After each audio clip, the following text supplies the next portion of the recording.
Yeah, and so the big question is, all right, well, what can we do? One, it's can we build better technology, and two, can we get the companies to actually stand up, right? Or force them to stand up.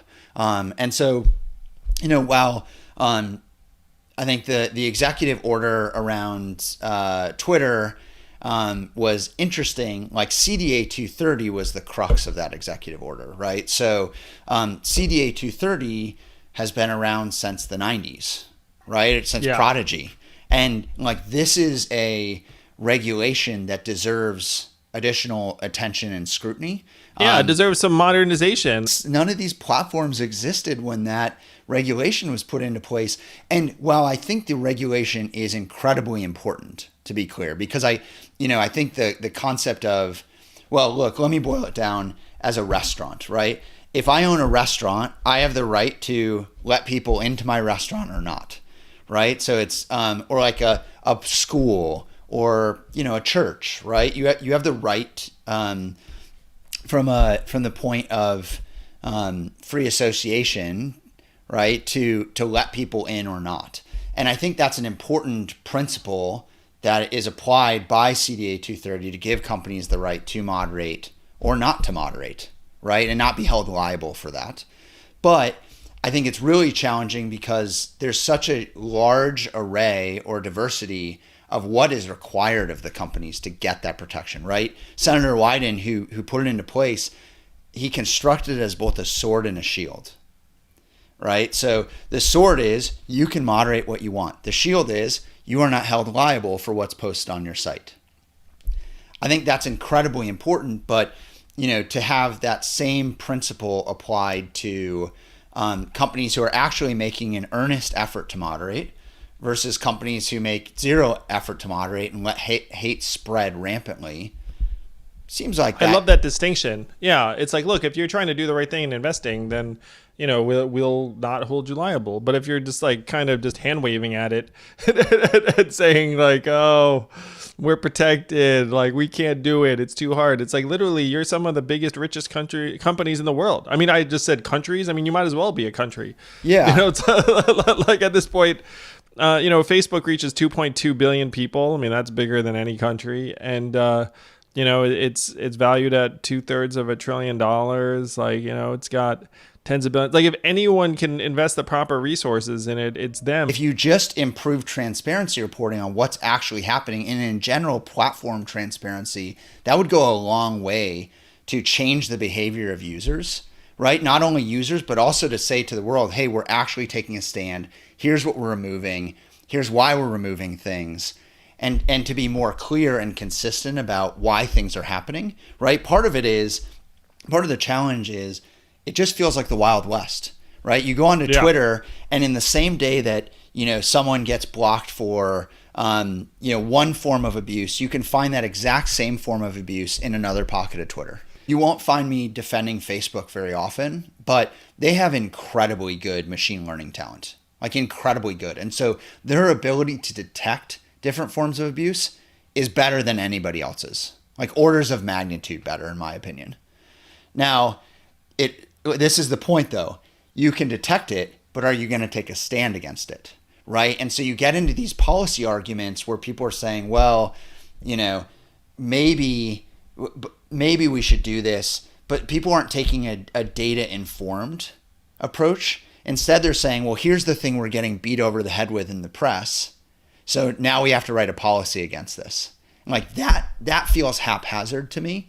I've always been a believer that if you can figure out what the data looks like, build your policies such that you can impact the data in the way that you want. Well, their situation is like, we're doing our thing. Oh, we've been publicly criticized for this thing that came out in the press, like Cambridge Analytica or like some other flare up. And then they're like, oh, snap. Let's like say, I'm so sorry, we'll do better. And then come up with some policy. And then like someone internally ends up, dealing with it. So like here are like the major problems with this. Number one, it's like we're not really sure what's going on with you post like your policy implementation because you're not transparent. And two, you have better data than us. So like, why are you waiting for us to like get mad at you about something that happened in some cases like months and months ago? Like, why don't you just like look at what's going on, and then you can tell us. We have a female investor as part of the company, and she was recently harassed on Twitter. And what she had to do was then go and block the users who harassed her, report those users, and then as part of Twitter's process, she had to go through and then look at other content, abusive content from that same user, to verify that this person is actually abusive.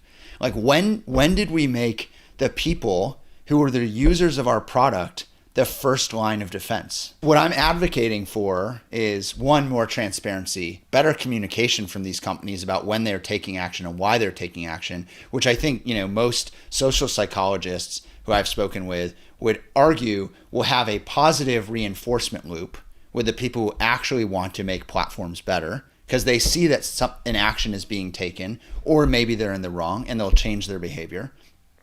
And then what I'm really advocating for, naturally, because I'm building a company to do this, is more robust detection. And take the human out of the line of fire as much as you can. Yeah. So tell us about the technology you're working on. I know one of the facets of it is that you have managed to almost build like a taxonomy of abuse and hate speech, where you can pick up if someone is being racist or abusive, like through AI and their use of particular language. And it's not just the obvious ones. I mean, obviously, like, with someone listening to this is just like, well, like, duh, like if you call someone certain things, like I could figure that out. But a lot of the times it's much trickier than that. We've just in the last, couple months seen a bunch of examples of this. But the core of what we're building is a natural language understanding system as a starting point. Because in order to solve this problem, or to be able to at least detect the nuance of this problem, you need to be able to understand the context in which something is being said. So you and I were introduced, Andrew, because my company had identified a huge uptick in anti-Asian racism as a result of coronavirus, right? Yes. And so like in this example, what we were seeing not only a huge uptick in the normal terminology. And so what most people in kind of the machine learning or data science space would call like a bag of words. So you start out, you have a dictionary of words that are unequivocally bad. That is okay. I heard a lot of those growing up. What happens is a lot of like the current attack vector for dealing with this problem is, let's just come up with the worst words that people use and the standard spellings of those worst words, and we'll block them, right? But there are a number of problems with that. One, you have an adaptive adversary problem. There are people who are going to shift their language, and we've seen that the language in online communities shifts exponentially faster than it does offline or in the physical world, right? So number two is what happens when people are trying to reappropriate terms. You're going to have a ton of false positives, right? So you're gonna start flagging things totally inappropriately.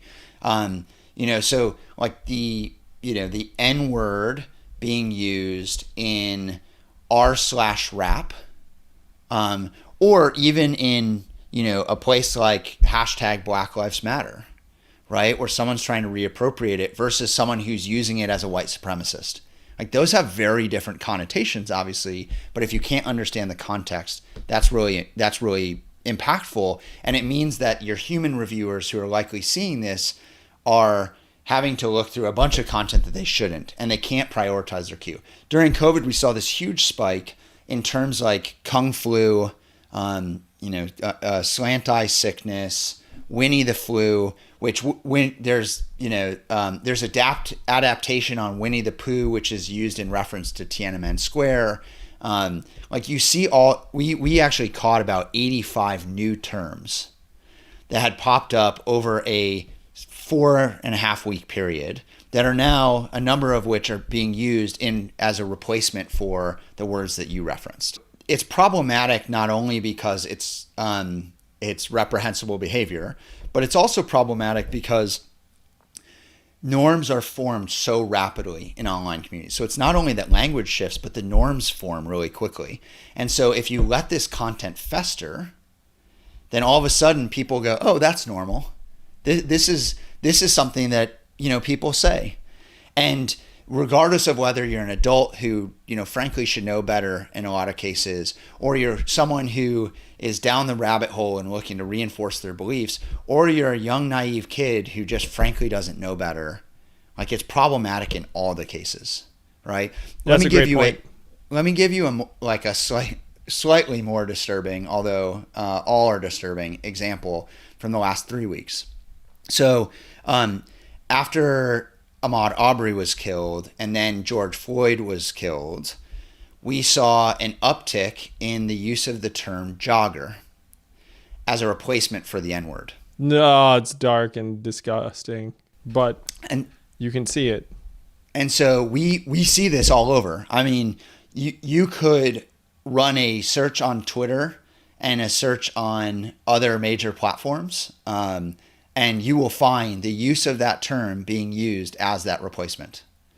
Like, that's really problematic. And so what we're doing is we're constantly keeping tabs on some of the worst communities online, and then we're using algorithms to tell us what's bad based on how things are contextually similar to other language.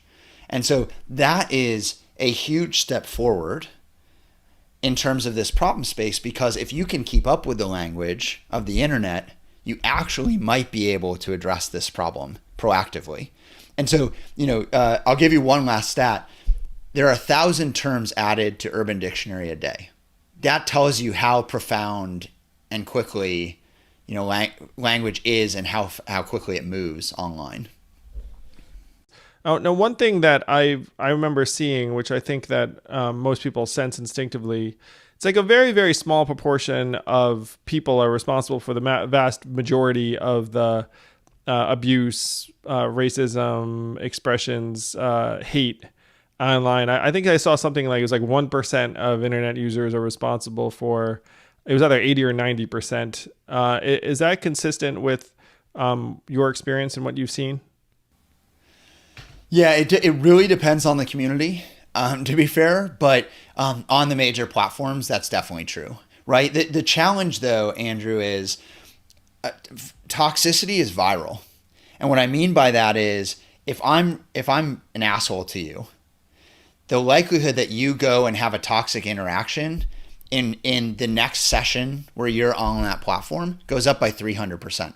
So while it does stem from it's not really a small pool of users at this point, but like even 1% of internet users, what happens is it's then viral and amplifies and spreads really rapidly through those communities.